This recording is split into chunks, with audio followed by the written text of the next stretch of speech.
Hi everybody, welcome to week 3's bracket reveal for Lawrence points with the help of Sonia Lawrence, who's wearing a Boston College sweatshirt.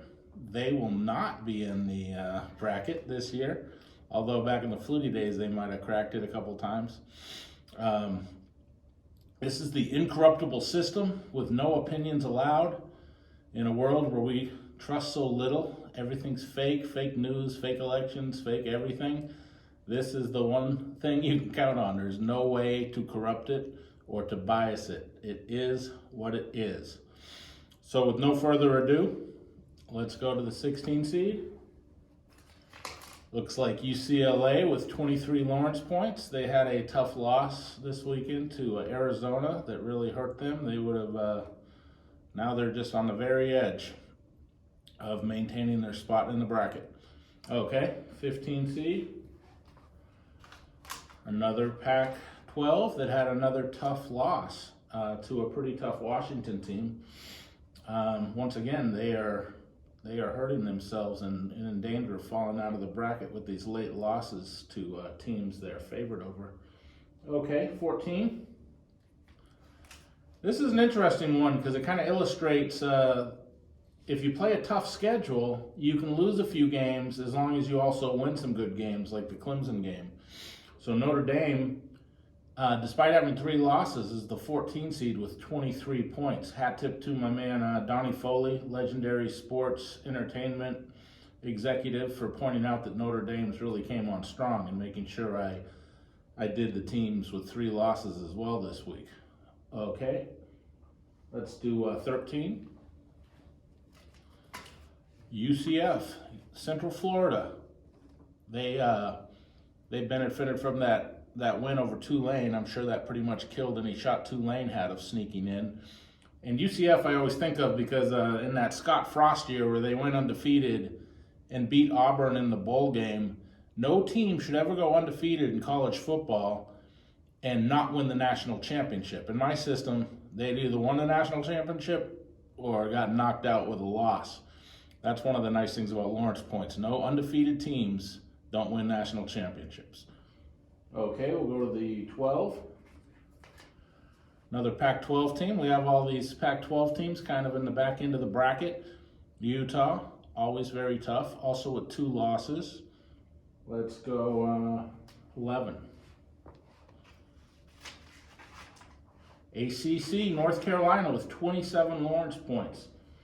Still with only 1 loss. It's going to be interesting to see when they face Clemson. That will be a monster game in terms of seeding. Let's go to the 10 seed. Southern Cal. They've kept bouncing around in this 10-7 bracket. Now they're in the 10. That win over, I think it was Cal, didn't really help them a whole lot, but it would have killed them if they lost. Let's go to the 9 seed. LSU coming on strong. They're very tough to beat, but they would have to go on the road as the 9 seed to the 8 seed. Of course, no one wants to go to Death Valley. Is that what it's called, or is that Clemson? I can't even remember. Well, let's see right now. Clemson, the 8 seed. So there it is. That's a hell of a matchup right there. SEC, ACC, be at Clemson. So that's gonna be a really interesting matchup. Although, you know, with every result the bracket changes. So, but that would be a very fun one. Okay, let's go to the 7 seed.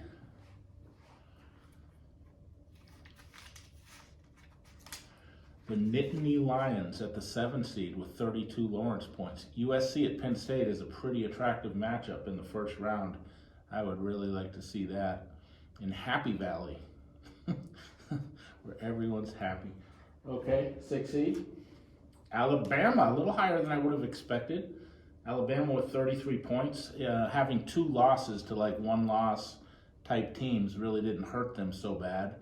So they'd get a home game against North Carolina, where I think they'd probably be in good shape.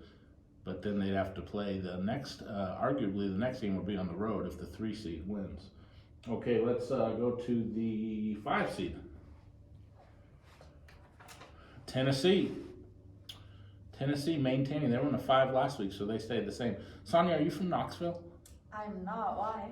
Because you're the only 10 I see. Thanks, though. Indispensable. All right, let's go. Let's see the Final Four. We know who it is, but it might be a different order. Michigan in the 4-hole. Got UCF at home.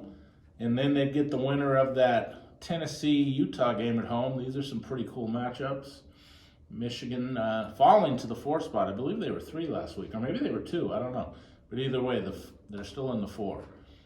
And that Ohio State game is going to be a monster. 3 seed, TCU. This is a team I'm pulling for. I always pull for the kind of underdog of the teams that don't get there too often. Now they've moved up to the 3 seed with that nice win over Texas. Literally every friggin' pundit, all these experts, these college experts, picked Texas in that game. And that's why we need an unbiased bracket so that we can see what happens on the field. If we went by the pundits' picks, Texas would have just beat up TCU this weekend.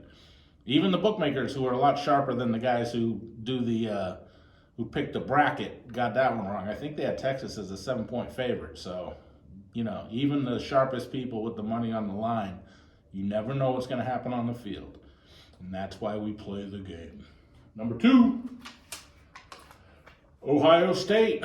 All right, they fell from the number 1 spot the last 2 weeks. Who'd they play? Indiana. That was only worth 1 Lawrence point. So, that's why they fell, I guess. But at least they held serve and won and ran the ball right through Indiana's pitiful defense all day. Okay, so I guess we know who the 1 is by process of elimination. Georgia, the team that most people think is the strongest team. I would tend to agree with that, but it doesn't matter because Lawrence points don't take opinions into the calculation. So they're the 1, even though they have the same amount of Lawrence points, 43 is Ohio State. They have the tiebreaker, which is hottest team. Definition of hottest being most Lawrence points since a loss. Now, since these teams are both undefeated, we actually had to go to last year to differentiate them. And that put Georgia ahead of Ohio State. But as you can see, everything is razor tight and literally every game matters. It would be so much fun. So thank you, Sonia, for your work, and we'll see you next week.